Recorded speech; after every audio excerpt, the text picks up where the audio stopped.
Fakta-fakta yang tidak diketahui oleh banyak orang tentang kehidupan Soekarno. Soekarno adalah Presiden pertama Republik Indonesia yang menjabat pada kurun waktu tahun 1945 sampai tahun 1967. Ia adalah seorang tokoh perjuangan yang berperan penting dalam memerdekakan bangsa Indonesia dari kolonialisme Belanda. Bersama Muhammad Hatta, ia memproklamasikan kemerdekaan Indonesia pada tanggal 17 Agustus tahun 1945. Soekarno orang pertama yang mencetuskan konsep mengenai Pancasila sebagai dasar negara Indonesia dan ia sendiri yang menamainya. Di samping sebagai bapak proklamator, Soekarno adalah pejuang sekaligus orang yang banyak istri.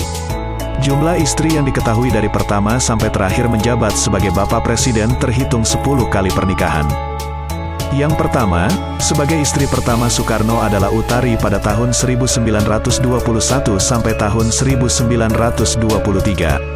Sebagai seorang putri sulung Haji Umar Said Cokroaminot, pada waktu itu Soekarno menikahi Utari yang usianya belum genap 20 tahun. Kemudian yang kedua adalah Inggit Garnasih pada tahun-tahun 1923 sampai tahun 1943. Setelah pernikahan dengan Inggit, barulah Soekarno menikahi Fatmawati. Ia menjadi istri Soekarno sekaligus ibu negara Indonesia pertama dari tahun 1945 hingga tahun 1967. Selanjutnya keempat adalah Hartini. Pada masa tahun 1950-an, saat nasionalisme dan revolusi sangat kuat mewarnai citra diri Soekarno, membuat peran Hartini di Istana Bogor sangat besar. Dan ia menjadi satu-satunya istri yang paling lama bisa bertemu dengan Soekarno.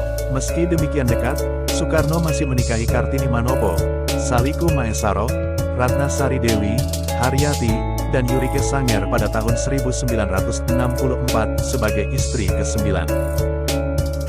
Kemudian istri Soekarno yang ke-10 adalah Heldi Jafar pada tahun 1953 sampai tahun 1970, dan inilah istri terakhir Soekarno yang menemani sampai akhir hayatnya.